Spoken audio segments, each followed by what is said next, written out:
The Blackwood estate stood silent in the golden light of dusk, its manicured gardens adorned for the annual summer gala. Inside, champagne flowed as the family celebrated their carefully curated legacy.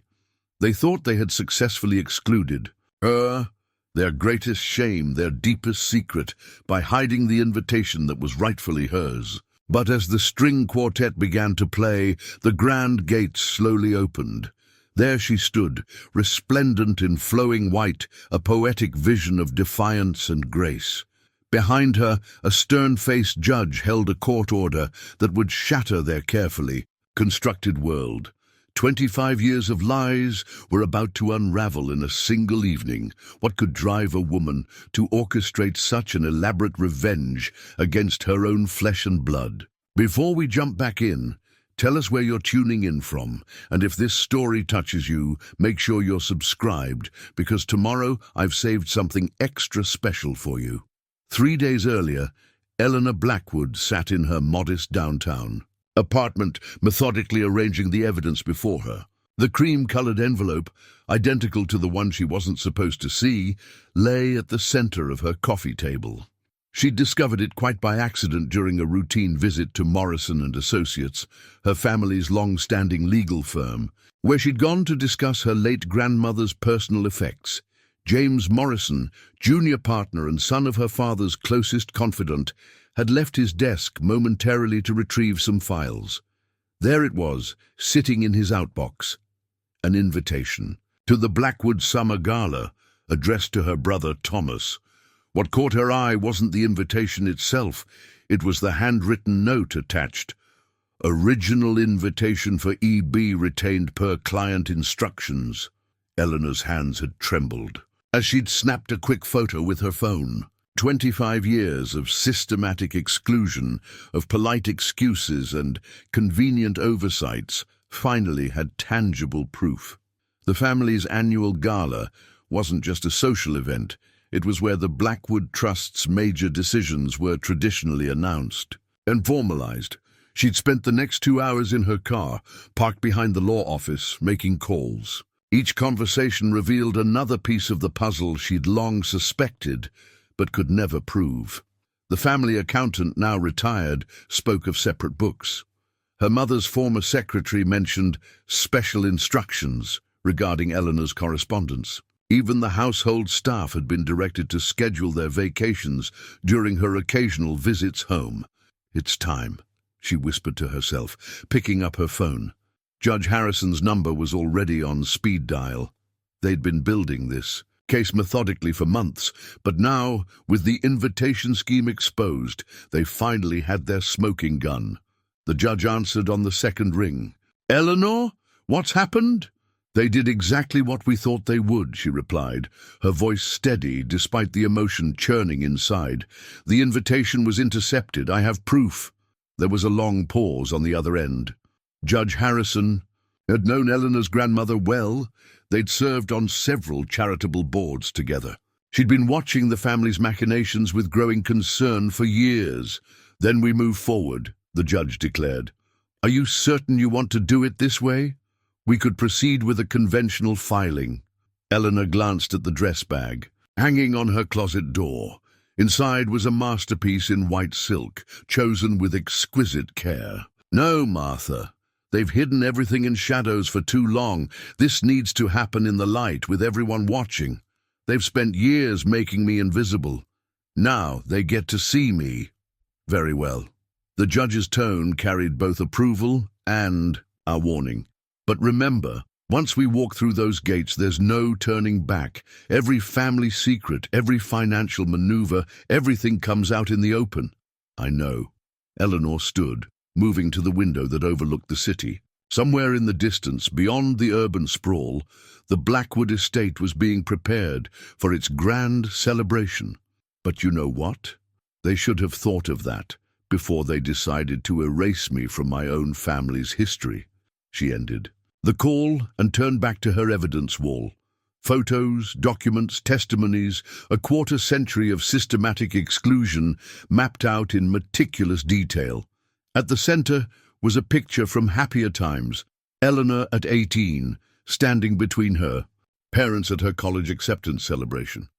It was the last family photo taken before everything changed, before she'd chosen a path they couldn't control. The setting sun cast long shadows across her living room, not unlike the shadows that had darkened her family relationships for so long. But shadows, she reminded herself, disappear when exposed to enough light. In 3 days, the Blackwood family would learn just how bright the truth could shine. Eleanor touched the smooth fabric of the white dress. It would be her armor, her statement, her declaration of war and peace all at once. Let them think they'd won with their hidden invitations and secret meetings. She had something far more powerful than an invitation. She had the truth, the law, and 25 years of dignity they couldn't take away. In the growing dusk, she smiled. The gala's invitation had called for formal attire. Well, she would give them a formal entrance they'd never forget. Judge Martha Harrison's private study was a sanctuary of legal wisdom, its walls lined with leather-bound volumes and framed decisions from her most significant cases. Tonight, those witnesses of justice past looked down upon a different kind of case, one that struck closer to home than any she'd presided over in her 30 years on the bench. Your father's original. Will, she said, carefully unfolding a document that time had yellowed but not diminished. Agnes brought this to me 15 years ago, before she passed. Your grandmother knew something wasn't right. Eleanor leaned forward, her reading glasses perched on her nose. The document bore her father's distinctive signature, its flowing curves, exactly as she remembered from childhood birthday cards. But the contents, she drew in a sharp breath. Equal distribution, she whispered, touching the words as if to verify their reality. All children to share equally in both trust and management responsibilities. Yes, Judge Harrison's tone was heavy with significance. Dated 3 months before your decision to pursue journalism instead of law. Compare it to the current version. Eleanor pulled out the trust documents they'd obtained through official channels. The difference was stark. Complex provisions, performance clauses, and management requirements that effectively excluded her while maintaining a thin veneer of fairness. They rewrote everything after I refused to join the firm, Eleanor said, the pieces finally fitting together. But why keep me on the periphery? Why not simply cut me out entirely? Appearances, the judge replied, pulling out another file. And more importantly, your grandmother's separate estate. Agnes left specific provisions. If any heir was completely disinherited, her personal fortune would go to charity instead of the family trust. Eleanor smiled despite herself. Clever woman. She knew they'd try something like this. Agnes Blackwood was many things. Naive wasn't one of them. Judge Harrison reached for her tea, her movements deliberate. She came to me as a friend first, a judge second, asked me to keep an eye on things. I've spent 15 years watching your family construct this maze of legal barriers around you, and now we have proof. Eleanor gestured to the documents spread before them. But will it be enough? Combined with the invitation incident, more than enough for our purposes. The judge pulled out a fresh legal pad. They've been careful to maintain plausible deniability in any single instance, but when we present the pattern, the systematic exclusion from family decisions, the altered documents, the intercepted communications, the court will see the truth. They worked through the night, building their case piece by piece. Eleanor's journalistic training served her well as they constructed a timeline of events, each seemingly minor slight, taking on new significance in the larger context. There's something else you should see, Judge Harrison said as dawn approached. She retrieved a sealed envelope from her desk safe. Agnes left this with me. Instructions were to give it to you when the time was right. I believe that time has come. Eleanor opened the envelope with trembling fingers. Inside was a handwritten letter, her grandmother's elegant script flowing across the pages.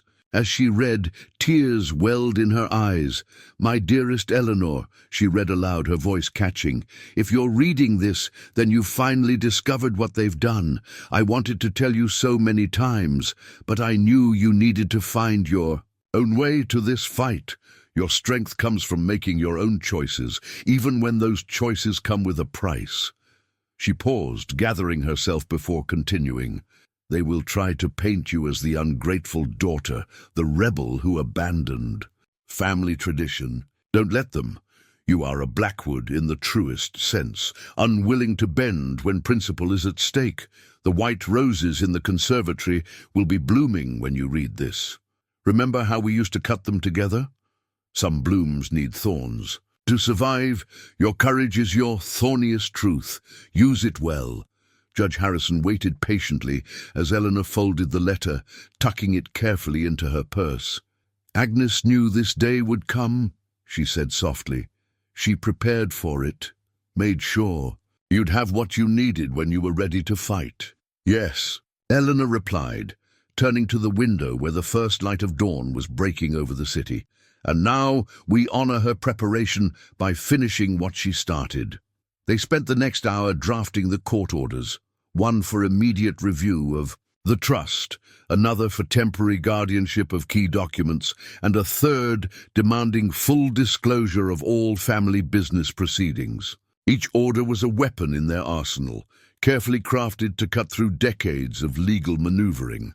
"The gala is 2 days away," Judge Harrison noted as they finished. "Are you absolutely certain about the timing?" Eleanor nodded, her grandmother's words echoing in her mind. "Some blooms need thorns to survive. The time for quiet justice is past." They built this facade in public, in front of everyone who mattered in their world. It's only fitting that it falls the same way. Eleanor sat cross-legged on her living room floor, surrounded by family photographs spanning 3 decades. The leather-bound album in her lap, her mother's obsessive documentation of every perfect family moment, told a story beyond its carefully arranged images. It was a chronicle of her gradual erasure. "There," she murmured, touching a photo from 1995. The Blackwood family stood arranged on the mansion's grand staircase, positioning as calculated as a corporate merger. Richard Blackwood, her father, occupied the center, his 6'2" frame, commanding attention even in stillness. His steel-grey hair and tailored suit projected authority, success, control, the very image of a family patriarch. Beside him stood Caroline, Eleanor's mother, elegant in Chanel, her smile practiced to perfection. She'd spent years crafting the role of the impeccable corporate wife, her every gesture a performance for invisible audiences.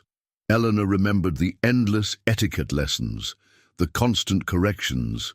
A Blackwood woman must always. The children were arranged by age. Thomas, the eldest, already wearing his future role like a well-fitted suit. Victoria, the perfect daughter, her posture reflecting years of finishing school. And Eleanor, then 15, her smile genuine but somehow wrong for the composition. Even then, she'd been the loose thread in their carefully woven tapestry.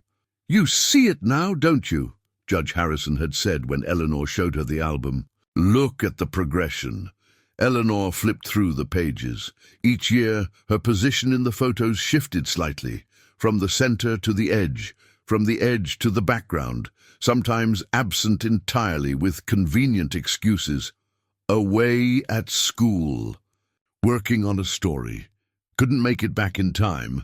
She pulled out another photo, this one unofficial, snapped by the gardener during a rare, unguarded moment. Thomas stood by the rose garden, his arm around their father's shoulders as they examined estate plans. Even then, the succession was being planned. Victoria appeared in the next series of images, charity galas, board meetings, always positioned as the perfect corporate princess. Their father's law firm needed a softer image for the modern age, and Victoria provided it flawlessly. Eleanor's own path diverged sharply after college. The journalism degree was bad enough. Blackwoods interpret the law. We don't write about it. her father had declared. But her first major story, an expose on corporate tax havens, had sealed her fate. She hadn't named the family firm, hadn't needed to. They knew she knew. A sharp knock interrupted her thoughts. Sarah, her father's personal assistant for 20 years, stepped in, looking nervous but determined. Eleanor had called her that morning, half expecting refusal. "I can only stay a few minutes," Sarah said, settling onto the edge of the sofa. Her eyes caught the photos spread across the floor. "Oh, I remember that day. Your mother was furious because the photographer was late." "Sarah," Eleanor began gently, "I need to understand something. When did it start? The systematic separation?" The assistant's fingers twisted in her lap. "It was gradual. After your article was published, your father, he started having me redirect your calls. Then came instructions about your mail, questions about your schedule, your whereabouts." She paused. Victoria was involved in most of it. She saw an opportunity to consolidate her position, and Thomas, passive, he knew, but Sarah shrugged. It was easier to look away. The firm was everything to him, and your father made it clear where the power would flow. Eleanor nodded, adding another piece to her mental puzzle. "And my mother." Sarah's expression softened with something like pity. "Caught in the middle, I think. She'd send little things to your apartment, birthday cards, holiday notes. Half of them were intercepted.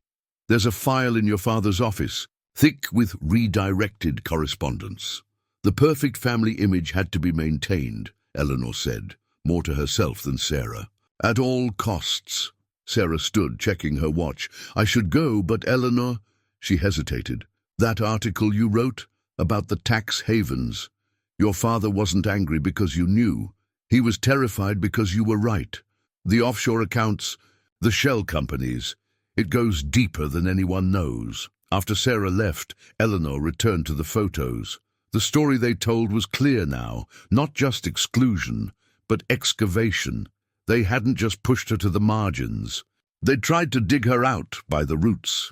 She picked up the most recent family photo, taken last Christmas during her brief, tense appearance at the annual dinner. The distance between her and the others was physical now, a good 3 feet of empty space separating her from the family cluster. She stood at the edge, smiling that wrong smile again, while Thomas and Victoria flanked their parents like protective sentries. "Well," she said to the silent images, "in 2 days we're going to take a very different kind of family portrait." She began gathering the photos, pausing at one final image, her grandmother Agnes in the conservatory, tending her beloved white roses. The old woman's expression was knowing, almost mischievous. She'd understood even then that some gardens need pruning before they can grow true. The business ledger lay open on Eleanor's desk, its neat columns telling an uglier story than its pristine appearance suggested. She'd obtained it from Marcus Chen, the junior accountant who'd recently left the family firm. His parting gift, this single volume, had cost him his severance package. But as he'd told her, some things matter more than money. The numbers revealed what words had long concealed. Where Thomas received quarterly strategic planning stipends of $250,000, Eleanor's trust disbursements were consistently delayed for administrative review. Victoria's special project allocations conveniently matched the exact amounts Eleanor should have received from their grandmother's art collection proceeds. Her phone buzzed. Thomas calling. Again. She let it go to voicemail, as she had done. With his previous 3 attempts today, the messages grew increasingly strained. "Eleanor, be reasonable." Then, "You don't understand the complexities." Finally, "For God's sake, little sister, don't do anything rash." Little sister, his favorite diminutive, deployed whenever he needed to remind her of her place in the hierarchy. Thomas, 8 years her senior, had been their father's heir apparent since before she could walk. He had their father's height, their mother's charm, and an absolute conviction that the ends justified the means. Eleanor pulled up the latest voicemail, letting his familiar voice fill her apartment. "Look, I know you're upset about the gala invitation. There's been a misunderstanding with the event planners. Call me back, and we can sort this out privately. Family matters should stay within the family." She almost admired the smoothness of his lie. Thomas had learned well at their father's knee. Never admit, never apologize, always redirect. The same skills that made him a formidable corporate lawyer made him an excellent conspirator. Victoria's approach had been different. Where Thomas tried to manage Eleanor, Victoria simply wrote her off. "Not everyone is suited to the family legacy," she'd said during their last confrontation 3 years ago. "There's no shame in finding your own path elsewhere." Eleanor opened another file. Emails between Victoria and the family's event coordinator dated 2 months ago. "Ensure EB's invitation is misplaced during processing. Standard protocol. Handle with usual discretion." Standard protocol. The casual cruelty of the phrase made Eleanor's stomach turn. How many other invitations, opportunities and connections had been similarly misplaced over the years? Victoria had perfected their mother's elegant ruthlessness, transforming it into a modern corporate weapon. As head of client relations, she curated the firm's social calendar with the precision of a military strategist. Every event, every seating arrangement, every invitation list was calculated for maximum advantage. Eleanor's systematic exclusion wasn't just personal, it was professional elimination. A second text arrived, this one from Victoria. "Thomas tells me you're being difficult. Whatever you're planning, consider the consequences. Some bridges can't be rebuilt." Eleanor smiled at the thinly veiled threat. Victoria had always excelled at saying nothing while implying everything. But she'd made one crucial mistake. She assumed Eleanor wanted those particular bridges intact. The ledger's final pages contained the proof she'd spent years seeking. Hidden beneath legitimate business expenses were patterns of financial manipulation that went far beyond simple family favoritism. Thomas's strategic planning involved more than just corporate law, and Victoria's special projects weren't all about client relations. Eleanor reached for her grandmother's letter again, finding the passage she'd nearly overlooked on first reading. "The roses aren't the only things I've kept records of, dear one. Check the greenhouse accounting logs. I made sure to note every unusual bloom. Greenhouse maintenance, $47,000 monthly. For roses," she dialed Judge Harrison. "I found it," she said when the judge answered. "The proof was in plain sight, disguised as garden expenses. They've been using the greenhouse account to funnel money offshore. Your grandmother's final gift." The judge replied softly, "She left breadcrumbs for you to follow." Eleanor looked at the photo of Thomas and Victoria from last year's charity gala, their confident smiles radiating assurance of their untouchable position. In 2 days, those smiles would face a very different kind of camera, the unforgiving lens of public exposure. "They never thought I'd look at the greenhouse records," she said. "After all, I was just the little sister who wrote stories. The one who didn't understand complexities. And now they learn that sometimes the best stories are written in ledgers, not headlines." The leather-bound journal still carried her mother's preferred perfume, Chanel No. 5, as predictable as everything else about Caroline Blackwood's carefully curated life. Eleanor had found it hidden in her grandmother's belongings, tucked inside. A hollow book about rose cultivation, another piece of Agnes's elaborate puzzle, waiting for the right moment. October 15th, 1999. Richard was absolute today about Eleanor's future. "The firm requires total commitment," he said, as if 20 years of marriage hadn't taught me that already. "She's only 19, for heaven's sake. This obsession with her journalism scholarship." I suggested a compromise. Let her minor in communications while pursuing law. He wouldn't hear of it. "She needs to understand her place in this family." Her place. As if we're arranging furniture instead of raising children. Eleanor paused, surprised by her mother's flash of rebellion. Caroline had always presented a united front with her father, at least in public. She turned to a later entry. March 3rd, 2000. Thomas brought the preliminary trust reorganization documents today. Richard calls it protecting the family legacy, but we all know what it really is: punishment. Eleanor's first investigative piece won a student award. Instead of celebrating, we're rewriting inheritance clauses. Victoria, of course, supports her father completely. She's learned to recognize opportunity in others' misfortune. I taught her that, didn't I? God help me. The pages trembled slightly in Eleanor's hands. She'd never suspected her mother's inner conflict ran so deep. Another entry caught her eye. December 24, 2001, Christmas Eve, and Eleanor's chair sits empty again. Richard claims the invitation was sent, a lie we all pretend to believe. I saw Victoria shredding something in her office yesterday. Thomas talks about operational security, as if his sister were a corporate spy instead of family. Agnes watches us all with those knowing eyes of hers. She cornered me in the conservatory today.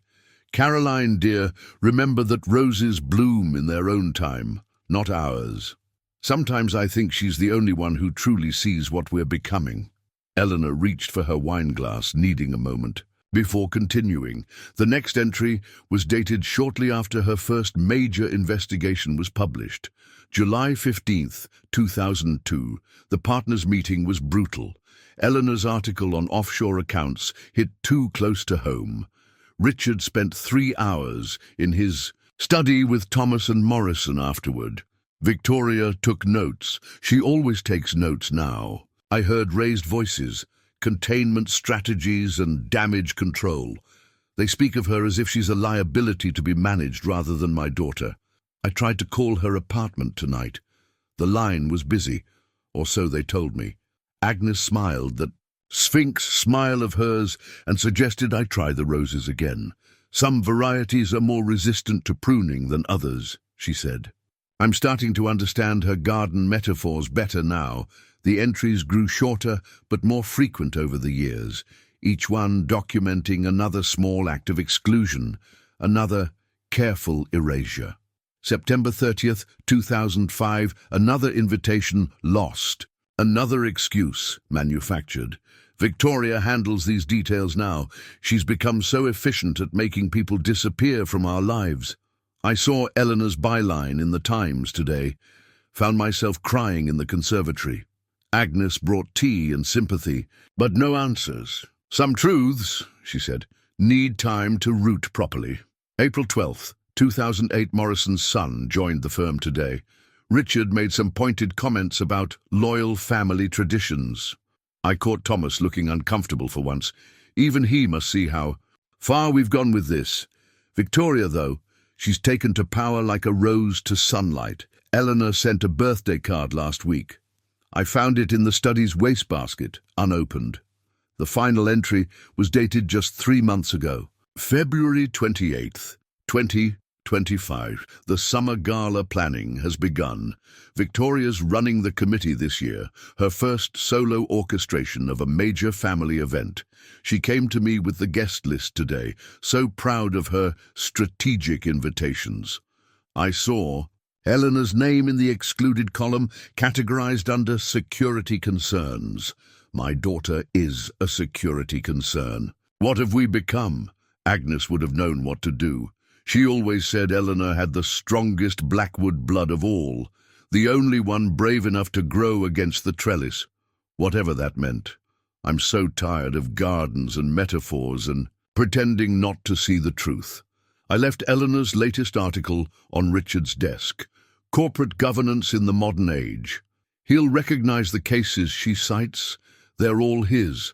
My brilliant, fearless daughter, fighting with words instead of wealth. I should have fought for her harder, should have so many things. The roses are starting to bud in the conservatory.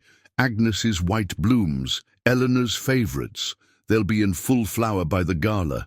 Perhaps it's time for some pruning of our own. Eleanor closed the diary, her mother's words echoing in her mind. Caroline Blackwood, the perfect corporate wife, had seen everything and said nothing. But she had written it all down, creating a record that even Victoria's efficient hands couldn't shred. "Thank you, Mother," Eleanor whispered to the empty room, "for being braver than you knew." The staff records lay spread across Judge Harrison's mahogany conference table, each personnel file telling its own story of loyalty and loss.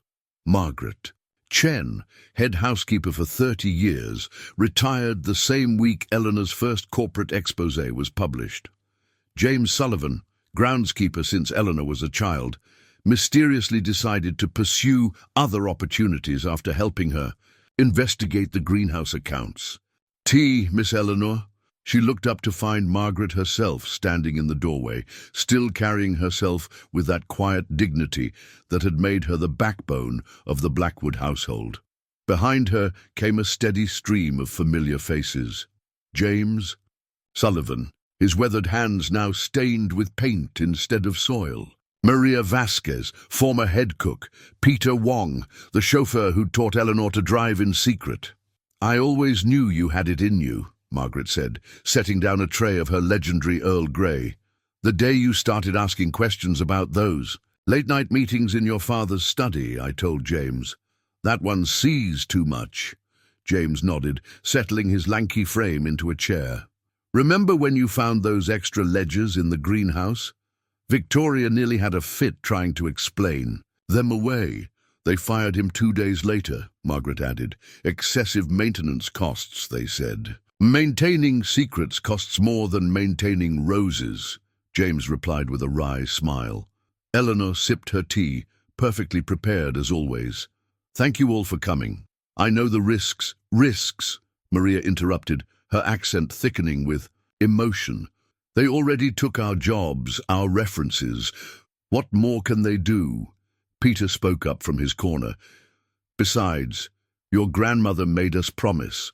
Last thing she said to me, 'Watch over my Eleanor. She'll need allies when the time comes.'" Eleanor blinked back sudden tears. "She planned everything, didn't she?" "Agnes Blackwood never did anything without a reason," Margaret confirmed. "Those memory problems that made her move in with the family. She wanted to watch them more closely. Every time they excluded you from an event, she had me make copies of the guest lists, the seating arrangements, the greenhouse records," James added. "She insisted I document every expense, every unusual transfer. Proper gardening requires proper bookkeeping," she'd say with that look in her eye. Maria reached into her oversized purse. "I brought something you should see." She produced a small leather-bound notebook.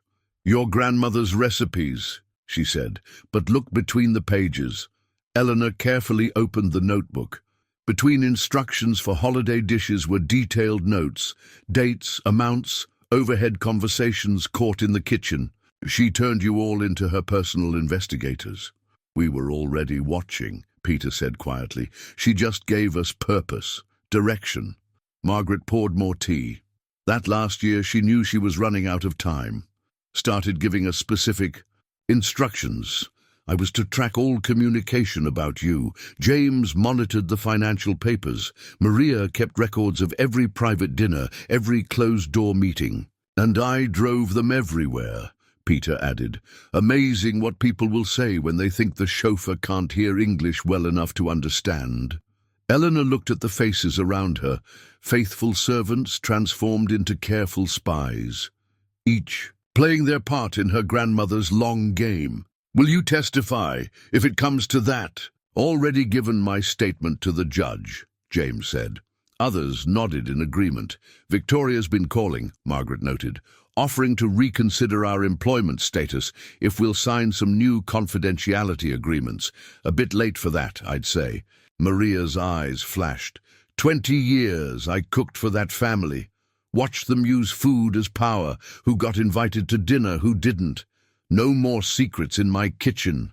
"Your grandmother knew this day would come," Peter said softly. "Said you'd choose your moment when you were ready. My Eleanor," she'd say, "understands that timing is everything in gardens and in justice." Eleanor gathered the files, adding Maria's notebook to her growing collection of evidence. "The gala's tomorrow night. Once we do this, there's no going back. Good, Margaret said firmly. Some things shouldn't go back. They should go forward into the light. As her allies filed out, each with their assigned roles for tomorrow night, Eleanor was struck by the irony. Her family had spent years building walls of wealth and privilege, never noticing that the very people they'd relegated to the background were watching, waiting, remembering. She picked up her phone to update Judge Harrison. The pieces were all in place now, the staff's testimonies, her mother's diary, the greenhouse records, each thread connecting to form an unbreakable web of truth. Agnes, she whispered to her. Grandmother's memory, you taught me more than just how to grow roses. You taught me how to gather thorns. Judge Martha Harrison's office glowed with lamplight as midnight approached. Law books and case files covered every surface, each one carefully selected to build their legal fortress. The judge held up a leather-bound volume, its pages marked with dozens of colored tabs. Whitmore versus Whitmore, 1987, she said, setting it before Eleanor. The precedent that changed how courts view systematic familial financial exclusion. A daughter proved her family had deliberately manipulated trust structures to minimize her inheritance while maintaining the appearance of equality. Eleanor scanned the highlighted passages. They won, more than won. The court not only restored her rights but appointed an independent trustee to oversee the estate's management. The judge smiled. The opinion was written by your grandmother's closest friend on the bench. Of course it was, Eleanor said, understanding dawning. Another piece she left for us. Judge Harrison spread out 3 documents on her desk. These are our weapons, Eleanor, each one crafted to cut through decades of legal manipulation. She tapped the first order. Emergency injunction to freeze all trust modifications made after your initial exclusion. Second, immediate court supervision of all Blackwood Enterprise documentation. No more shredding or misplacing records. And third, she paused, hand resting on the final document. This is the hammer, complete audit of all greenhouse-related accounts and overseas transactions. They'll fight it, Eleanor noted, studying the orders. Oh, they'll try. Morrison's already called twice, fishing for information about tomorrow night. Your father's likely got half the firm's lawyers preparing counter-arguments. The judge's eyes gleamed. But they're preparing for the wrong battle. They think this is about inheritance rights. They don't realize we're after the whole mechanism of deception. Eleanor picked up another case file. Henderson Estate Resolution 2019. I remember reporting on this one. The family tried to maintain 2 sets of books. Just like the greenhouse accounts, the judge finished. But Henderson was sloppy. Your family scheme is more sophisticated, hiding illegal transactions behind legitimate business operations. If we only had the financial records, they might squirm free. But with your mother's diary, the staff testimonies, and Agnes's documentation, we have pattern and intent, Eleanor said. They can't claim ignorance or accounting errors. Exactly. Judge Harrison opened her laptop, displaying a timeline they'd constructed. Look at the progression. First, they alter the trust to minimize your control. Then they start using the greenhouse accounts for offshore movements. Finally, they establish a pattern of systematic exclusion from family decisions. Each step seemingly separate, but when presented together, it tells a story of deliberate disenfranchisement and financial manipulation. More than that, it proves conspiracy. The judge leaned back, studying Eleanor. You understand what this means? Once we file these orders, there's no middle ground. Either they lose everything or I do, Eleanor finished. But I lost them years ago, didn't I? What I'm fighting for now is truth, justice. Your grandmother said you'd say that. Judge Harrison pulled out an envelope, yellowed with age. She left this with her court records. Instructions were to open it only when the orders were ready. Eleanor carefully broke the seal. Inside was a single sheet of her grandmother's distinctive stationery, dated just weeks before her death. My dearest Martha, she read aloud. If you're reading this, Eleanor has finally discovered her inheritance, not the money, which means nothing, but the courage to stand against injustice, even when it wears a family face. The orders you've prepared. Yes, I know there will be orders. You were always thorough. They're not just legal documents. They're keys to unlock the truth. Use them wisely and remember, in law, as in gardening, sometimes the healthiest growth comes after the hardest pruning. The judge nodded slowly. Agnes knew the law would be our garden tool. These orders, she arranged them carefully. They're not just about recovering your inheritance. They're about exposing the rot at the family's core. Eleanor stood, moving to the window. The city lights sparkled below, and somewhere out there her family slept, unaware that their carefully tended garden of lies was about to be uprooted. Tomorrow night, she said softly, when I walk through those gates, you won't be alone, Judge Harrison assured her. I'll be right behind you, orders in hand. Your grandmother's old colleagues will be watching from the judiciary. Even now, federal investigators are standing by, waiting for evidence of the offshore accounts. And the staff already submitted their sworn statements. They'll be at their posts tomorrow, ready to ensure no documents disappear during the confusion. The judge began gathering the orders into her briefcase. Your father built his power on appearances, Eleanor. Tomorrow we shatter that facade. Eleanor touched the court orders one last time, feeling their weight, not just paper and ink, but years of preparation, of waiting, of gathering strength. Mother's diary mentions a quote Agnes loved. Justice grows like a garden, seed by seed, but blooms in a single moment. Well, Judge Harrison said, checking her watch as midnight struck, tomorrow's our moment in bloom. The security cameras at the Blackwood estate captured everything in pristine high definition, guests arriving in gleaming luxury vehicles, staff moving with practiced precision, and Victoria personally greeting each carefully selected attendee. The monitors in the estate's security office showed a perfectly orchestrated evening unfolding, exactly as planned, until it wasn't. Camera 3 needs adjustment, the security chief muttered, frowning at the screen showing the main gate. But Margaret Chen, watching from her position near the control panel, knew better. The slight blur wasn't a technical issue. It was James Sullivan's careful handiwork, executed during his final week as groundskeeper. In the guest house, Eleanor stood before a full-length mirror, her white dress catching the early evening light. The garment was a masterpiece of subtle defiance, classic enough to belong at a Blackwood gathering, but with a quiet boldness that set it apart. Like its wearer, it refused to apologize for taking up space. 10 minutes, Judge Harrison said, checking her watch. She stood in her judicial robes, the court orders secure in her leather portfolio. The cameras? James confirmed they're ready, Eleanor replied, touching the pearl necklace that had been her grandmother's. Security's video feed will stay clear, enough to record everything, but just fuzzy enough that they won't spot us until we're at the gates. Her phone buzzed. A text from Maria in the kitchen. Victoria just did final check, moving to East Wing. Path clear. Another message followed from Peter, now working security for a rival law firm, but still holding his access codes. Systems normal. Security distracted by issue at South Entrance. Eleanor smiled. Her grandmother's network, dormant for years, had awakened with precision.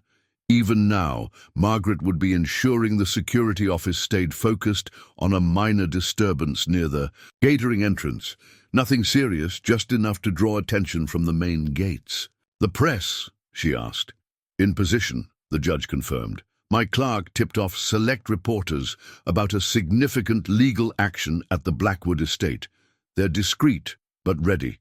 Eleanor moved to the window.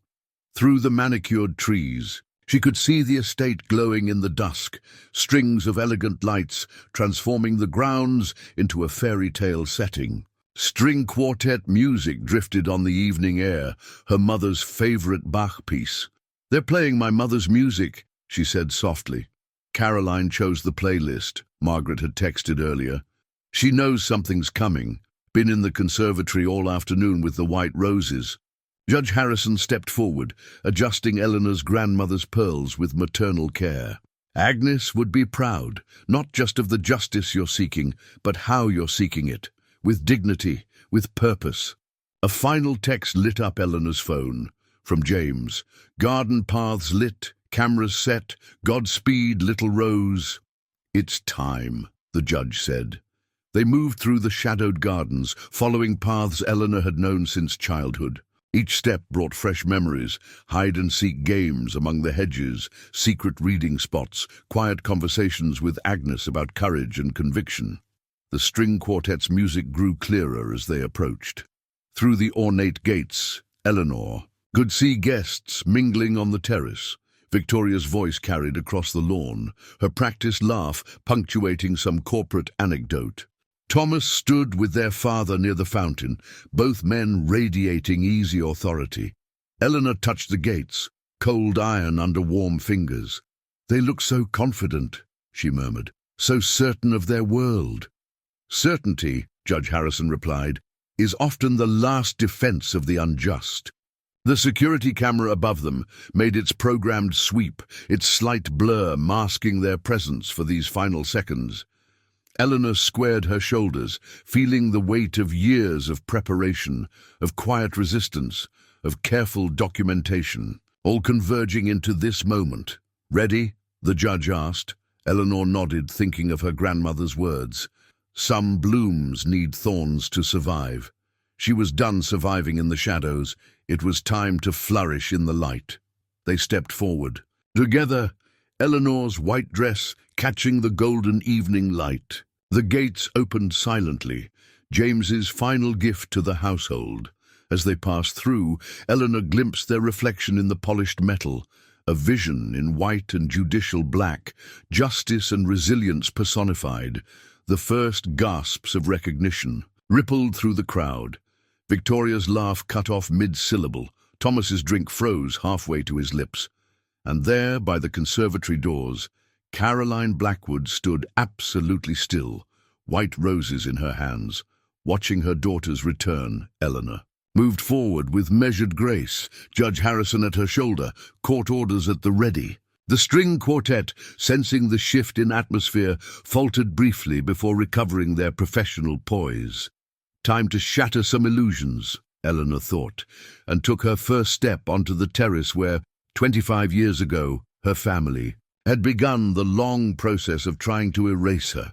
They were about to discover just how indelible she truly was.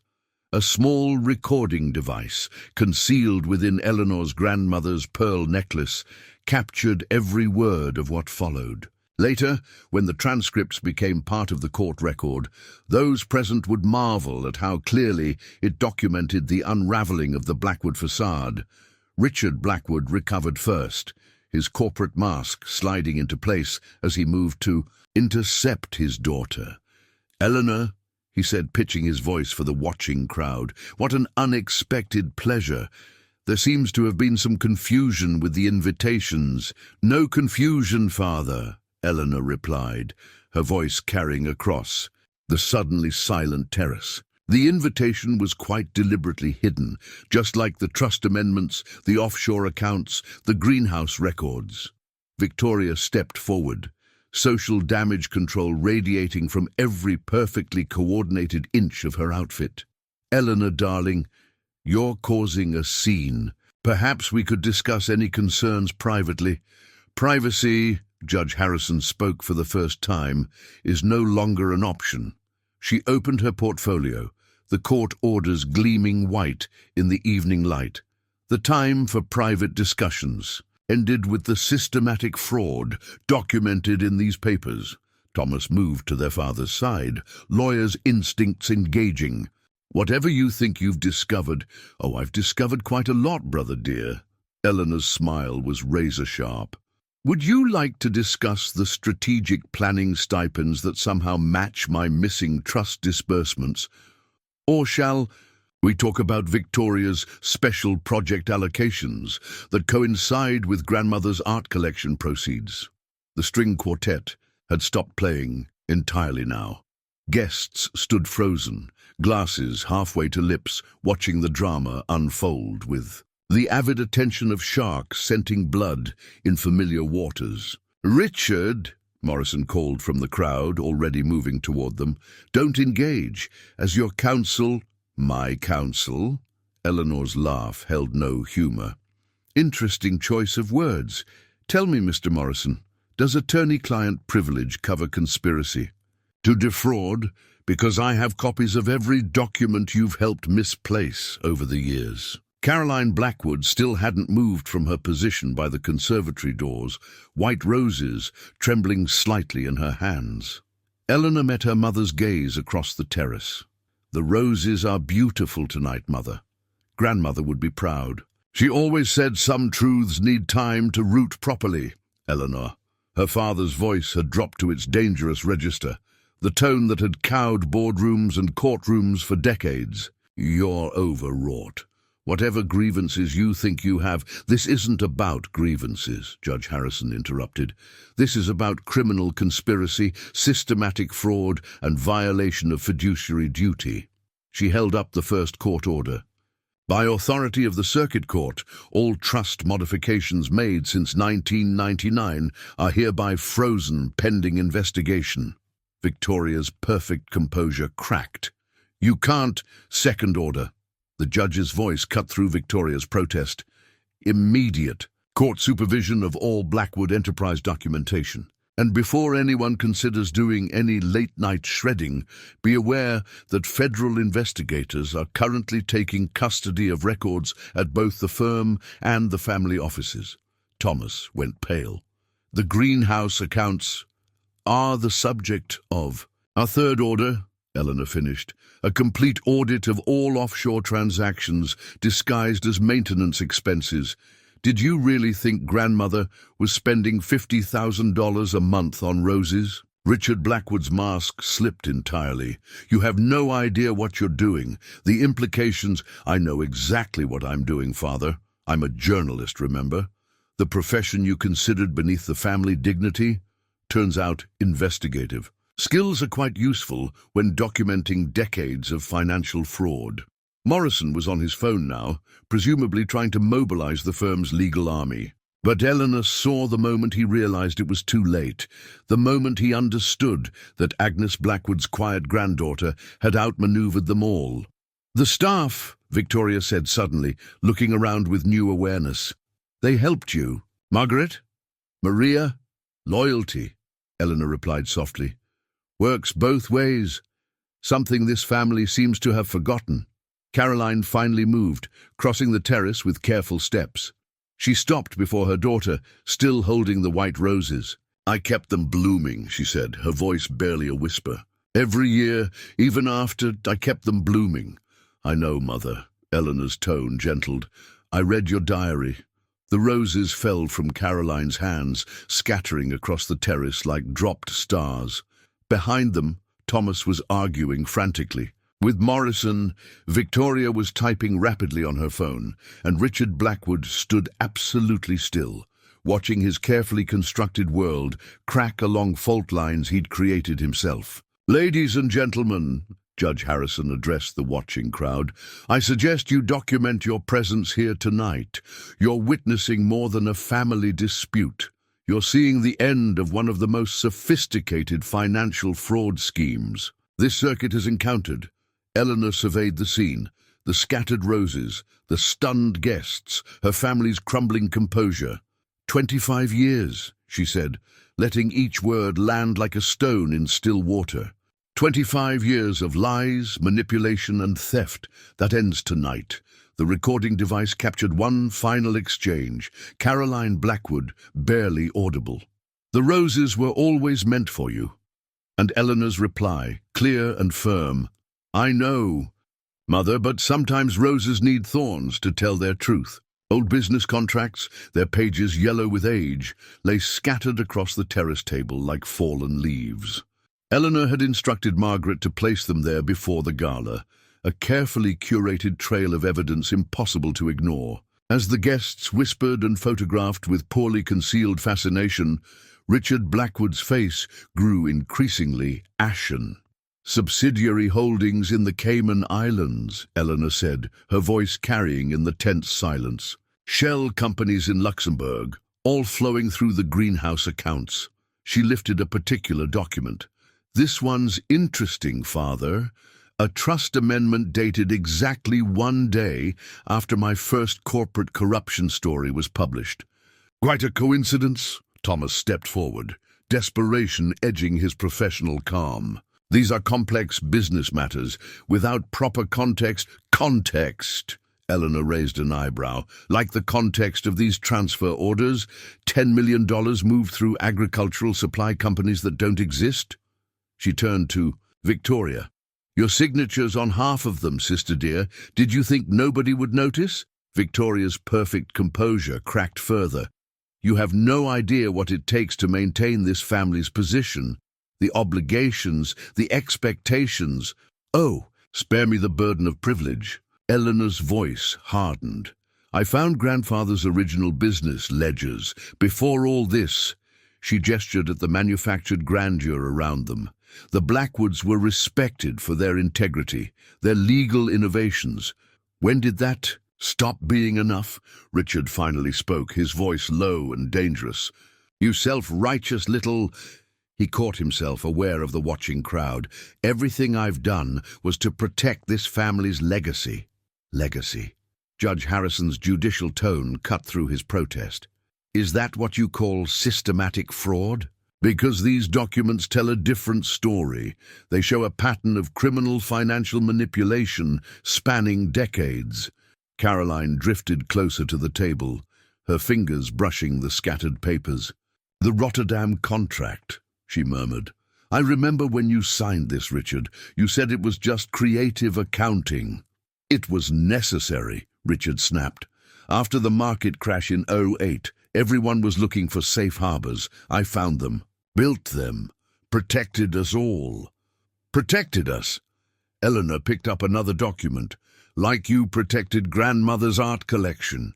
Selling pieces through front companies, skimming the profits, hiding the proceeds in offshore accounts. That's not protection, Father. That's theft. Thomas went very still. The art sales were legitimate. I handled the paperwork myself. Yes, you did. Eleanor's smile was sharp. And I have your private notes about the real values versus the reported sales. Quite thorough, brother. Grandmother would be impressed by your attention to detail if... Not your ethics. Victoria's phone buzzed. Her face, already pale, went almost white as she read the message. The federal agents. They're at the office, in the secure files room. Of course they are. Eleanor nodded to Judge Harrison, who produced another document. This search warrant isn't just for business records. It covers personal communications, private accounts, everything. Did you really think I'd come tonight without ensuring every escape route was closed? Richard moved suddenly, reaching for the scattered contracts, but Eleanor was faster. Touch those documents, Father, and obstruction of justice becomes your least concern. The string quartet, sensing the shift in atmosphere, began playing again, a melancholy Beethoven piece that seemed to underscore the family's unraveling. Eleanor noticed several guests discreetly leaving, no doubt rushing to check their own business connections with the Blackwood Empire. You'll destroy everything, Thomas said, his voice hollow. Years of work, relationships, positions of influence, you destroyed something far more valuable long ago, Eleanor replied. Family trust, honor, the true Blackwood legacy. She turned to her mother. The greenhouse ledgers weren't just hiding money, were they? They were hiding evidence. Every major family decision, every secret meeting, all documented in grandmother's careful hand. Caroline nodded slowly. She knew it would all come out eventually. That's why she insisted on maintaining the records herself. Gardens need attention, she'd say, and so do secrets. A commotion at the gates drew their attention. Federal agents were arriving, their presence impossible to disguise as anything other than what it was, the beginning of the end. Well, Eleanor said, gathering the documents with careful precision, I believe this party is about to become rather more official than planned. She met each family member's gaze in turn. For what it's worth, I took no pleasure in this, but grandmother taught me that sometimes the most important truths are the ones that hurt most to tell. As if, in response, a breeze stirred the white, rose petals still scattered across the terrace, nature's own commentary on the evening's revelations. The recording device in Eleanor's necklace captured one final exchange before the federal agents reached the terrace. "The roses," Caroline whispered, almost to herself. "All this time, they were trying to tell us something." "Yes, Mother," Eleanor replied gently. "They were teaching us that even the most carefully tended gardens can't hide their roots forever." The family trust documents lay exposed on the library table, where Eleanor had instructed Judge Harrison to move the confrontation once the federal agents arrived. In the wood-paneled room that had hosted so many secret meetings, the Blackwood family now faced their final reckoning. "Sign it," Eleanor said quietly, sliding the preliminary asset freeze acknowledgement across the polished mahogany. The same table where, 25 years earlier, they had begun systematically excluding her from the family legacy. Victoria laughed, a brittle sound that echoed off the book-lined walls. "You expect us to just surrender?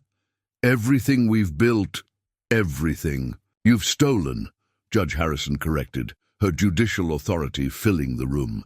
"This document merely acknowledges that you understand the consequences of attempting to move or hide assets while under federal investigation." Thomas paced behind their father's chair, his lawyer's mind visibly racing through scenarios, searching for escape routes. The overseas accounts. There might be a way to restructure. "Stop." The command came from an unexpected source. Caroline Blackwood rose from her window seat, still holding a single white rose from the scattered bouquet. "No more schemes. No more manipulation." She turned to her husband. "Sign it, Richard." Richard Blackwood's face darkened. "Caroline, you don't understand. I understand perfectly." Their mother's voice carried a new steel forged in the heat of revelation. "I understood every time you had Eleanor's mail diverted, every time you made excuses for excluding her from family events, every time you used my social connections to further your financial schemes." "Mother," Victoria protested, "we were protecting the family's interests." "Were you?" Caroline's laugh held decades of suppressed bitterness. "Was it family interest that made you shred your sister's Christmas cards? Family loyalty that had you monitoring her journalism career for potential threats instead of celebrating her successes?" Thomas stopped pacing. "You knew about the cards?" "I knew everything." Caroline's fingers traced the rose's petals. "I kept every returned invitation, every intercepted letter. Agnes showed me where to look, what to document. Evidence, she called it, for when Eleanor's ready." The federal agents waited discreetly by the doors, while Judge Harrison produced another document. The trust's current structure shows a clear pattern of discriminatory management. These amendments, she indicated several flagged pages, were specifically designed to maintain technical compliance while effectively disenfranchising Eleanor. "It was legal," Thomas insisted, but his voice lacked conviction. "Legal." Eleanor picked up one of the trust documents. "Like this clause requiring trust beneficiaries to attend quarterly family business reviews I was never informed of, or this one demanding active participation in firm management while systematically excluding me from client meetings." Victoria moved to the window, her perfectly maintained facade cracking further.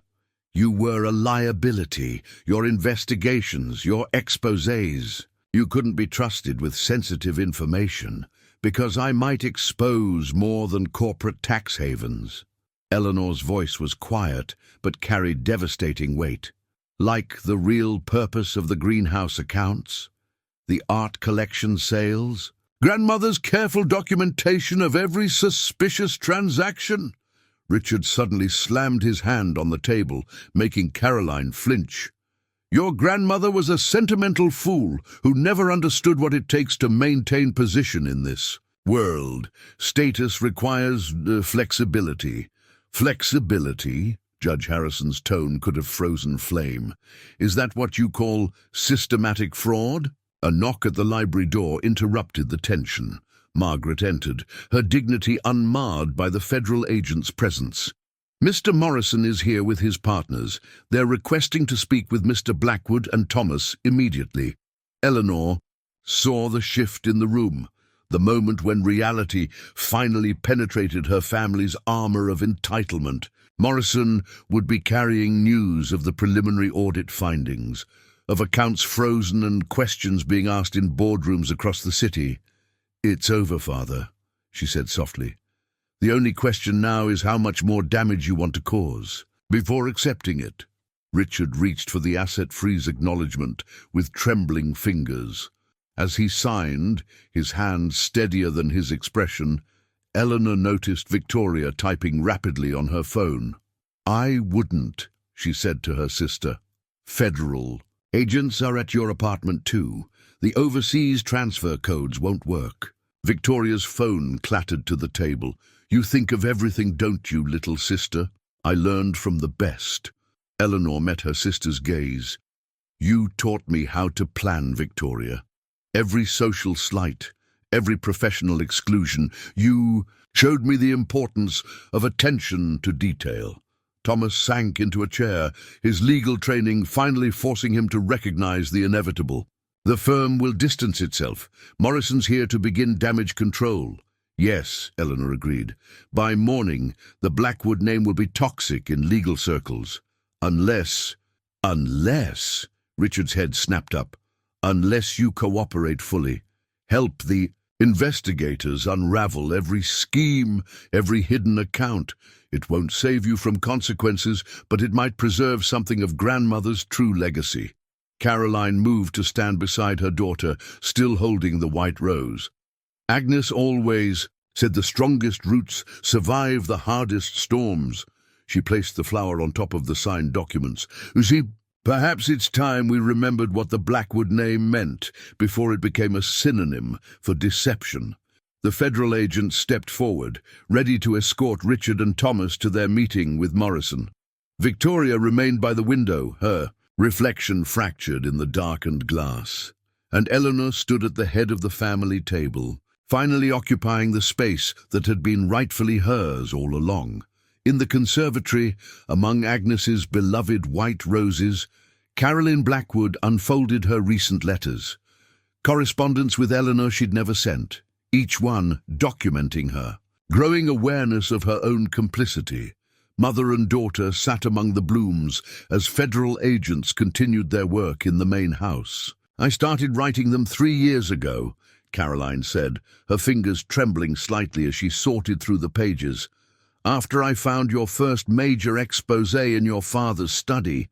He'd highlighted every paragraph, tracking your investigation methods. Not proud of your success, looking for weaknesses." Eleanor touched a rose petal, its softness a contrast to the evening's harsh revelations. "And that's when you began to question everything?" "No." Caroline's laugh held little humor.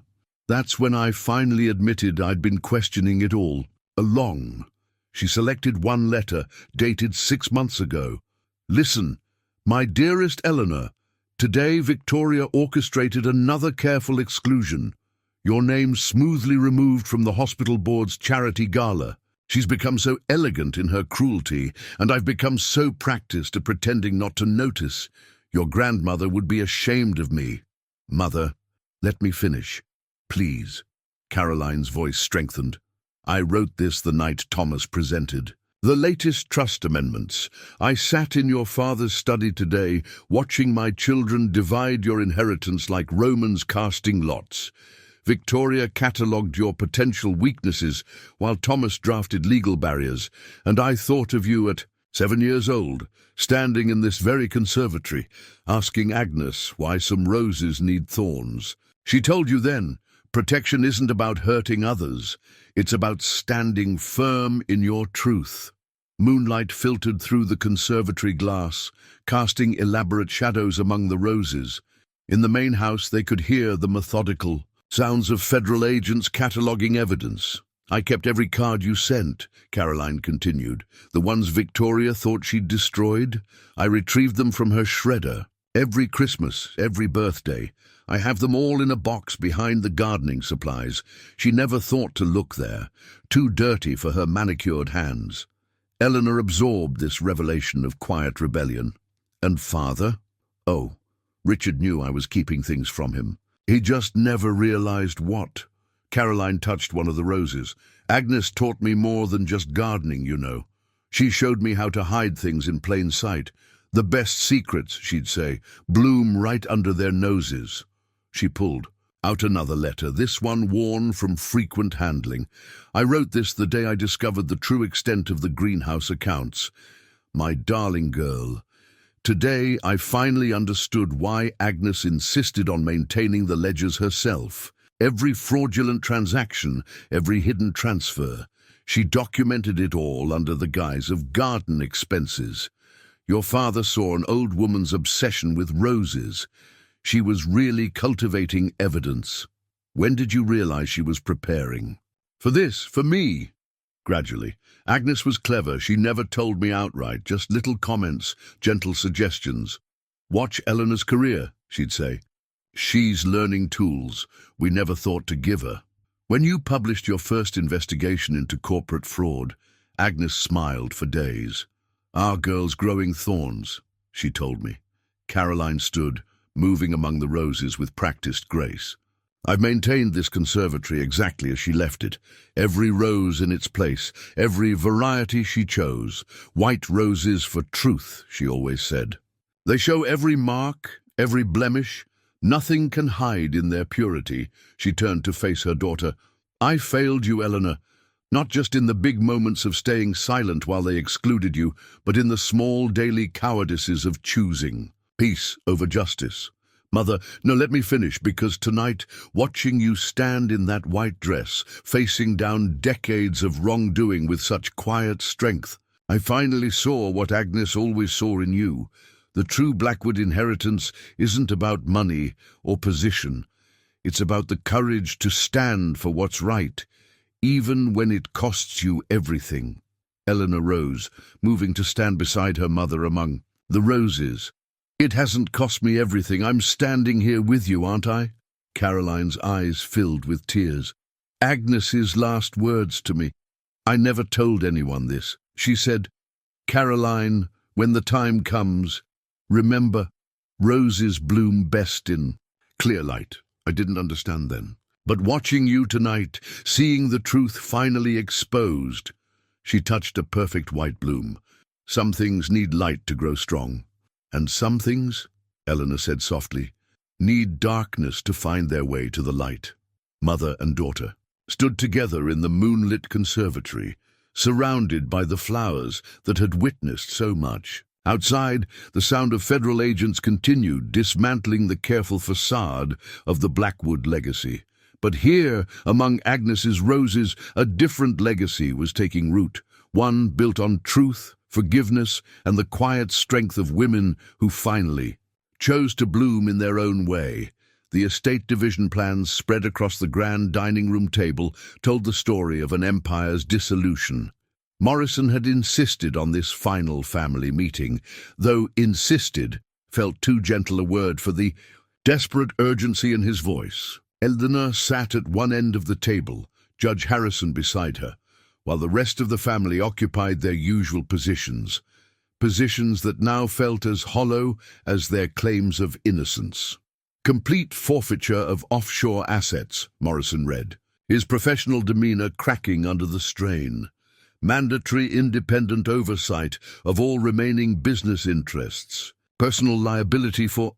He paused, glancing at Richard Blackwood. Sir, perhaps we should discuss this privately. There will be no more private discussions, Judge Harrison stated firmly. Transparency is non-negotiable at this point. Richard's face had aged decades in hours. The personal liability extends to knowledge of transactions, even peripheral awareness. Everything, Eleanor confirmed, her voice steady. The federal investigators found Agnes's complete records. Every transaction you hid in the greenhouse. Accounts, Every art piece Victoria sold through shell companies, every trust manipulation Thomas structured. Victoria, who hadn't spoken since the federal agents had returned from her apartment with damning evidence, finally broke her silence. You really think you've won, don't you? Destroying your own family for what? Some misguided sense of justice? No, Victoria. Eleanor met her sister's gaze. I'm saving what's left of this family's soul. Agnes knew the money was poisoning us. That's why she left those breadcrumbs for me to follow. Thomas leaned forward, desperation edging his words. The firm's reputation, there must be some way to contain this. A structured disclosure, perhaps. Controlled release of information, like you controlled my access to family information. Eleanor's question cut through his corporate doublespeak. No, brother, the truth doesn't work that way. It's not something you can manage or manipulate. Caroline, who had been silent since joining them from the conservatory, suddenly spoke. The Singapore accounts. Richard's head snapped up. Caroline, the Singapore accounts, she continued, her voice gaining strength. The ones you thought I didn't know about. They're not in Agnes's records because you opened them after she died. But I knew. I've always known. Morrison's pen froze above his legal pad. Mrs. Blackwood, as your family's counsel, I must advise. No. Caroline's laugh held a lifetime of suppressed rebellion. You're not advising me anymore, James. None of you are. She turned to the federal agents stationed discreetly by the doors. I can provide details of additional accounts, transactions that aren't in my mother-in-law's records. Victoria stood so abruptly her chair toppled. Mother, have you lost your mind? They'll take everything. They already have everything. Caroline's voice cracked with emotion. Our integrity, our family bonds, our very souls, all sacrificed on the altar of your father's ambition and your own greed. Well, I'm finished sacrificing. Eleanor watched her mother's transformation with quiet pride. The new estate division. Plans include provisions for restitution, she said softly. Cooperation now can help minimize personal consequences. Cooperation! Richard's voice shook with rage. You want us to help dismantle everything we've built? Everything you stole, Judge Harrison corrected. The evidence suggests a pattern of fraud extending back decades. Your choice now is simple. Help us unravel it voluntarily, or face maximum penalties when we unravel it without you. Thomas, his legal mind finally accepting reality, reached for the Singapore account documents. She's right. Full disclosure is our only option now. He met Eleanor's gaze. I'll need immunity considerations. Already included in the agreement, Eleanor confirmed. Contingent on complete cooperation. Victoria remained standing, her perfect poise finally deserting her. You planned this, all of it. The white dress, the timing, Mother's convenient attack of conscience. No, Victoria. Eleanor's voice held a mixture of pity and resolution. I planned the exposure. Everything else, Mother's strength, your collapse, Thomas's surrender, that's just truth doing what truth does. It reveals people as they really are. Morrison cleared his throat. The federal prosecutors have offered a 48-hour window for voluntary disclosure. After that, Judge Harrison finished, every hidden account, every fraudulent transaction, every legal manipulation becomes a separate criminal charge. Richard Blackwood, patriarch of a crumbling empire, stared at the estate division plans as if they were written in his own blood. In a way, Eleanor thought, they were. The lifeblood of a dynasty built on deception, finally draining away. Your grandmother, he said suddenly, looking at Eleanor with something. Close to understanding, she knew this day would come. That's why she kept such detailed records. She was preparing for you. She was preparing all of us, Eleanor corrected gently, giving us a chance to choose truth over power. Some of us just took longer to make that choice. Caroline reached for the Singapore account documents. I'll need a pen, she said quietly. There's quite a lot to disclose. As her family began the painful process of dismantling their web of deception, Eleanor touched the pearl necklace that had recorded everything. Agnes's final gift, not just the evidence, but the strength to use it wisely. The white roses in the conservatory were visible through the dining room windows, their pure blooms witnessing another kind of blossoming, the slow, painful flowering. Of truth, the settlement agreement, bound in blue legal covers, represented more than just the resolution of financial crimes. As Eleanor reviewed the final terms in Judge Harrison's chambers 3 days after the gala, each page marked the dismantling of decades of deception and the foundation of a new order. "The federal prosecutors are satisfied," Judge Harrison noted, adjusting her reading glasses. "Your family's cooperation, especially your mother's disclosure of the Singapore accounts, helped secure more lenient terms than they might have otherwise received." Eleanor nodded, scanning the key provisions. Richard Blackwood and Thomas would serve reduced sentences, their cooperation buying them consideration. Victoria faced house arrest and massive fines, her role deemed less central to the financial fraud, but more significant in the systematic family conspiracy. And Mother? Full immunity, the judge confirmed. Her voluntary disclosure and previous documentation of events proved crucial. The prosecutors recognized her as more witness than participant. A knock at the chamber door interrupted them. Caroline entered, looking both exhausted and somehow lighter, as if the weight of decades of secrets had finally lifted from her shoulders. She carried a thick folder of additional documents, the last of the art collection records, she said, placing them on the judge's desk. Agnes kept duplicate documentation of every sale, every transfer. She never trusted the family archives. Smart. "A woman," Judge Harrison murmured, adding the folder to their growing evidence file. "She built her case methodically, didn't she? Every rose catalogue hiding financial records, every greenhouse ledger documenting suspicious transactions." "She taught me more than gardening," Caroline said softly. "All those years in the conservatory, she was teaching me to see truth clearly, even when it hurt to look at it." She turned to Eleanor. "Have you been to the estate today?" Eleanor shook her head. "Not since the federal agents finished their initial sweep." "Why?"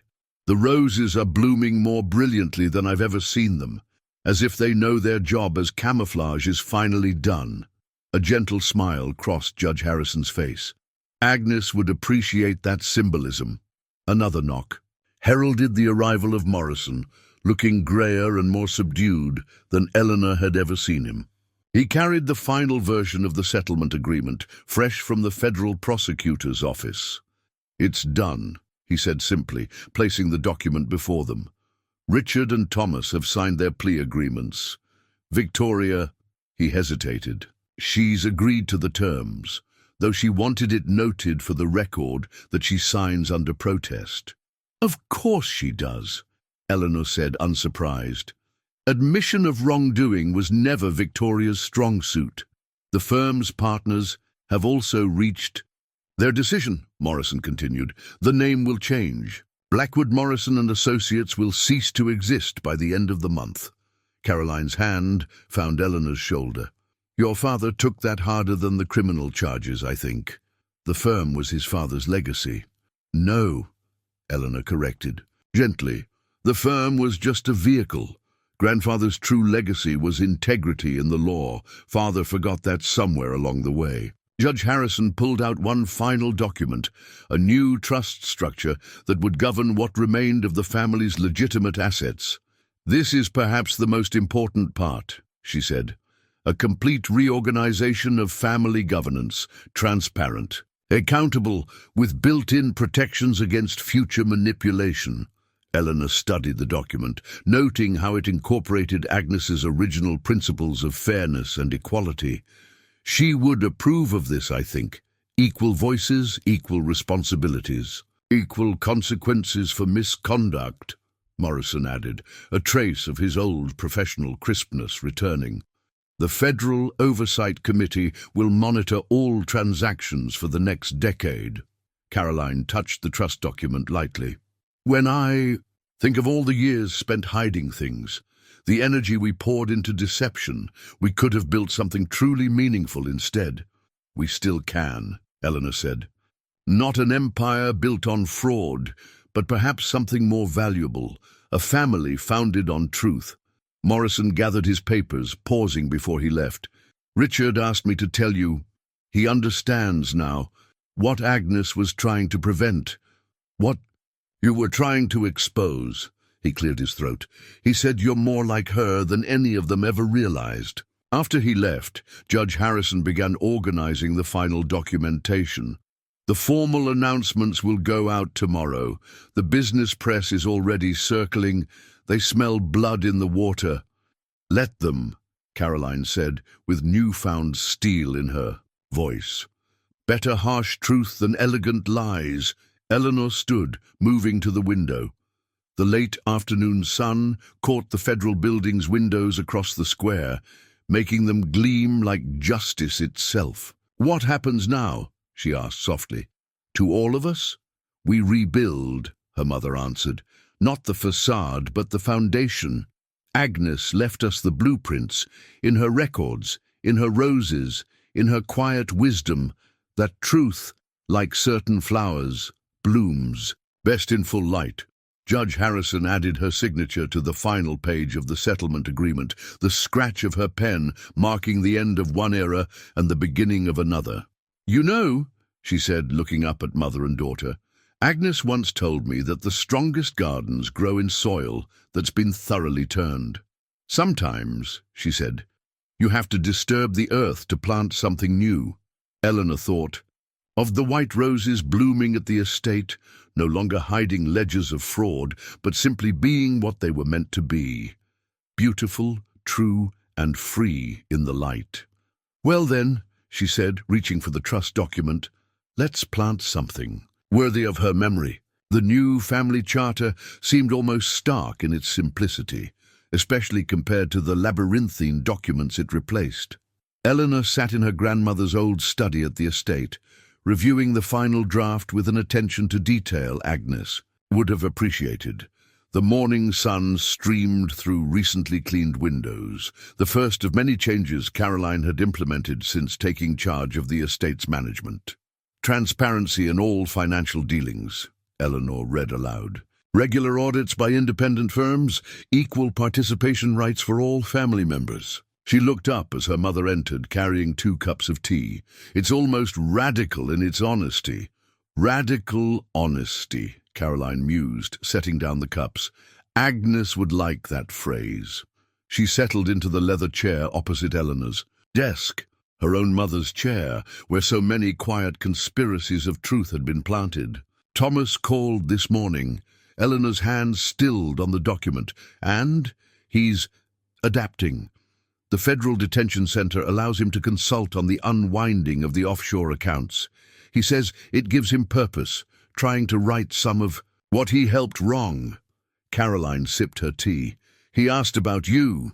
Did he? Eleanor kept her voice neutral, though something in her chest tightened. He wanted to know if you'd be willing to visit. Not to excuse, he said, but to explain. I think he's finally beginning to understand what Agnes saw in you, what she was preparing you for. Eleanor reached for her own tea, letting its warmth ground her. The past week had been a whirlwind of legal proceedings, press statements, and the careful dismantling of decades of financial manipulation. The business world had reacted predictably to the fall of the Blackwood empire, equal parts schadenfreude and strategic distancing. And Victoria? Caroline's expression tightened slightly. Still under house arrest at her penthouse, she's struggling with the restrictions, the loss of social position. Martha says she's requested a modification to attend charity events of all things. Still trying to manage appearances, Eleanor noted, but without her earlier bitterness. Victory had granted her the luxury of compassion. She also asked about the roses. Caroline's voice held a note of surprise. Whether we're maintaining Agnes's varieties, I think perhaps she's beginning to remember the grandmother who taught us all about beauty and truth before everything became about power and position. Eleanor stood, moving to the window that overlooked the conservatory. The white roses were thriving in the summer sun, their blooms more abundant than ever. And father? Quiet. The federal facilities psychiatrist says he's processing decades of choices. He spends his time writing, his own records, his own truth. The prosecutors say his documentation of the offshore networks has been invaluable. The new family charter rustled as Eleanor turned its pages. Each section represented a complete reversal of the old ways. Mandatory financial transparency, equal voting rights. Regular family assemblies where every voice carried the same weight, but it was the final section that meant the most, the one establishing the Agnes Blackwood Foundation for Investigative Journalism. The Foundation's first grants go out next month, Eleanor said, touching the provision she'd insisted on including. Supporting journalists investigating corporate fraud and financial corruption, Agnes's legacy living on in unexpected ways. Caroline smiled. She'd love that, using the restored funds to fuel exactly the kind of work that first put you at odds. With your father, she paused, considering, though I suspect she knew all along that conflict would eventually lead to revelation. A knock at the study door revealed Margaret, still carrying herself with quiet dignity despite the upheavals. The estate manager is here with the revised staff contracts. Equal pay scales, full benefits and protected whistleblower provisions, as requested. Eleanor nodded. Thank you, Margaret, and thank you for everything. The former housekeeper's eyes softened. Agnes always said the true measure of a family isn't in their achievements, but in how they treat those who serve them. You're building something she would be proud of, Miss Eleanor. After Margaret left, Caroline moved to stand beside her daughter at the window. You know, I've been thinking about what Agnes meant all those years ago when she said some roses need thorns to survive. I thought she was talking about protection, about defense, but she meant something else, didn't she? Eleanor watched a butterfly land on one of the white blooms below. Thorns aren't just for protection, she said softly. They're for climbing higher, for reaching toward the light. Each thorn a handhold on the journey upward. Like each truth we uncover, Caroline added, understanding dawning in her eyes. Each honest moment that lifts us above our old deceptions. The morning sun caught the pages of the new family charter, making them glow like Agnes's white roses. Eleanor thought of her grandmother's patient planning, her quiet cultivation of truth among the flowers. Well, she said, reaching for her pen to sign the final page, let's see how high truth can help us climb. The family meeting minutes lay open before Eleanor, recording the first gathering held under the new charter's rules. The conference room at the Federal Detention Center was hardly the elegant setting of past family assemblies, but there was something fitting about its stark honesty. Richard Blackwood sat across from her, prison jumpsuit a far cry from his bespoke suits, while Thomas participated via secure video link from his own facility. Victoria attended through her house arrest monitoring system, and Caroline sat at Eleanor's right hand, steady as the roses she still tended. The Foundation's first investigative grants have been awarded, Eleanor reported, her voice carrying, in the institutional quiet. 10 journalists investigating various forms of corporate fraud. Agnes would appreciate the symmetry, family money now funding the very kind of work it once tried to suppress. She always did appreciate life's ironies, Richard said softly. It was the first time he'd spoken of his mother-in-law without bitterness. The greenhouse accounts. She knew exactly what she was documenting, didn't she? Every transaction, every transfer. Yes, Caroline confirmed. She used to say, the best fertilizer is truth, even when it stings. Victoria's image on the screen shifted slightly. I found her old gardening journals in my penthouse. I've been reading them, really reading them this time. The lessons weren't just about roses, were they? No, Eleanor agreed, watching her sister's familiar facade crack further. Every entry about pruning was really about cutting away deception, Every note about soil preparation was about building honest foundations. Thomas leaned closer to his camera. "I've been reviewing the old trust documents, the ones from before we started changing things. The original structure was actually more profitable. Did you know that? All our creative adjustments, they didn't just hurt Eleanor, they damaged the whole family's interests. Power," Richard said heavily, "becomes its own purpose after a while. You forget why you started grasping for it in the first place." He met Eleanor's eyes for the first time. "Your exposés, they weren't just about corporate corruption, were they? You were trying to show us something." "I was trying to remember." "Something?" Eleanor corrected gently. "The lesson Agnes taught us in the conservatory, that true growth needs light, not shadows." Caroline opened her tablet, displaying photos of the estate's gardens.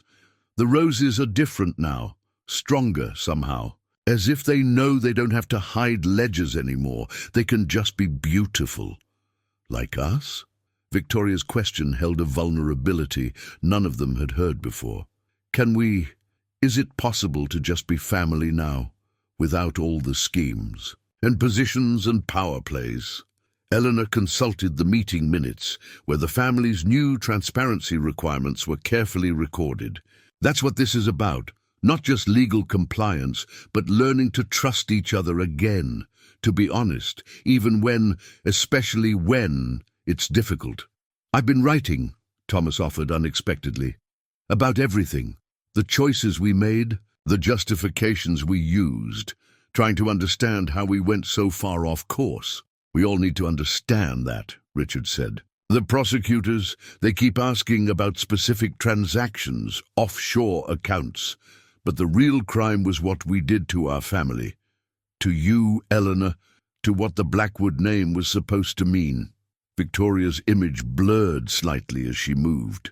Closer to her camera, "I found something else in my penthouse, a birthday card Eleanor sent me years ago. I never opened it.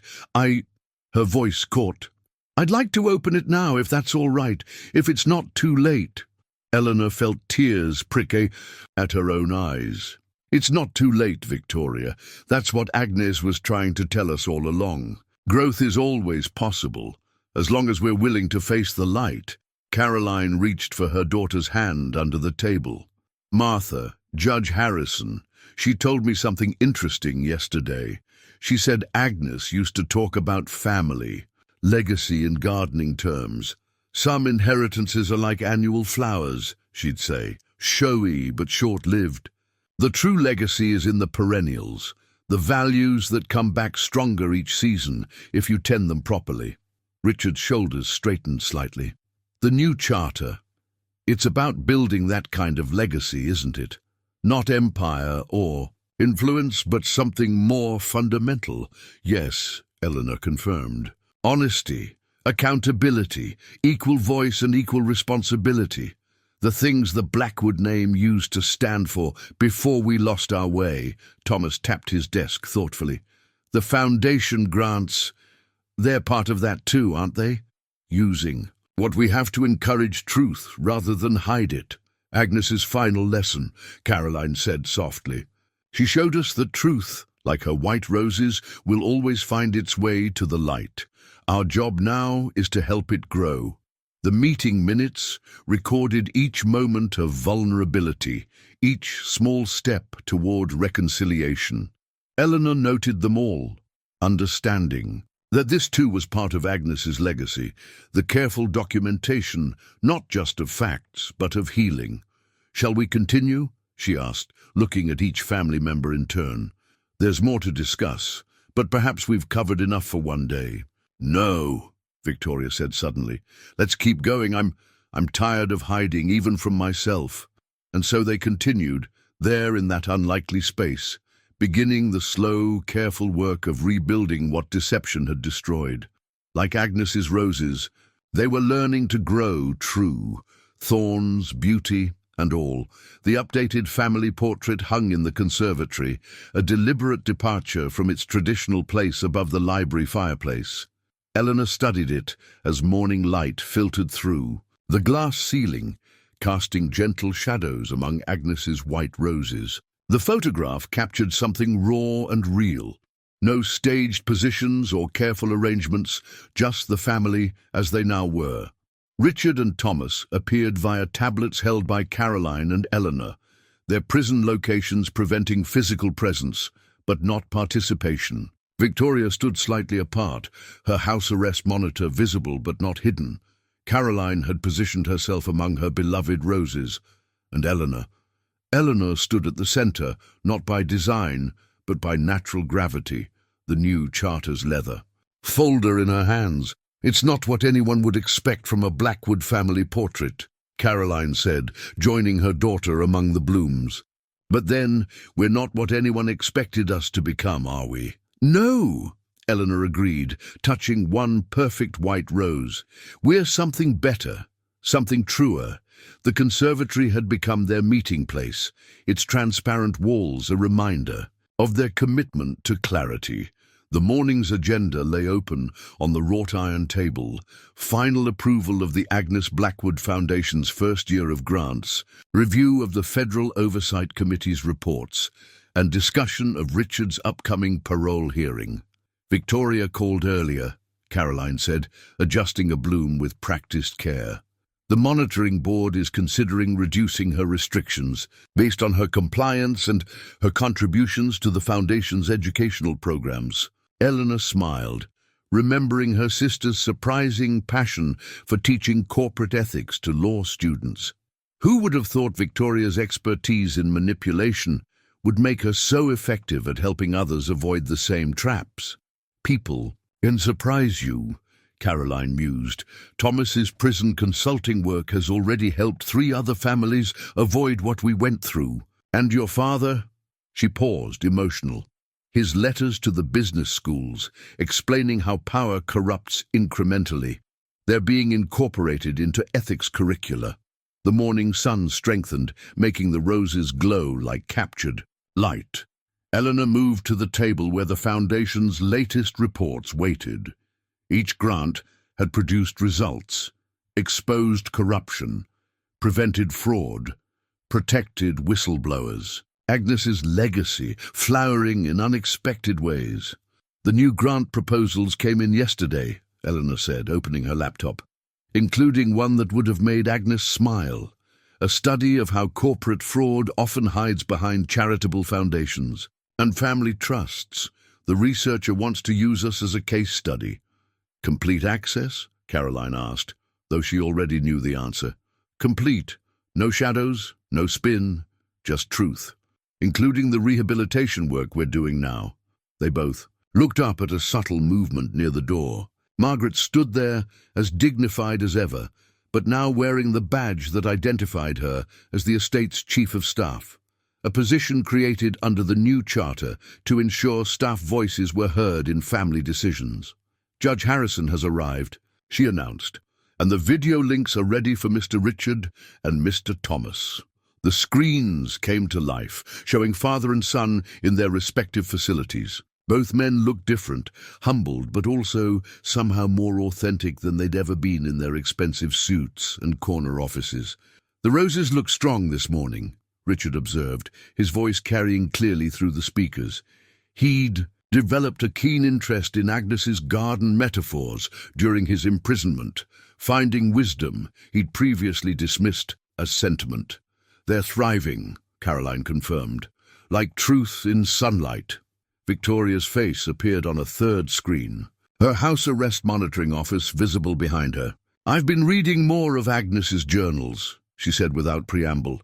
"The entry about the year father tried to force Eleanor out of journalism. Grandmother wrote that some flowers bloom brightest when you try to shade them. She knew," Eleanor said softly, "she knew that trying to suppress truth only makes it grow stronger." Judge Harrison entered then, carrying the latest federal oversight reports. But she paused before business began, taking in the scene. The family connected across physical barriers, the roses blooming freely, the sunshine pouring through glass that no longer hid secrets. "Agnes would approve," she said, settling into her chair.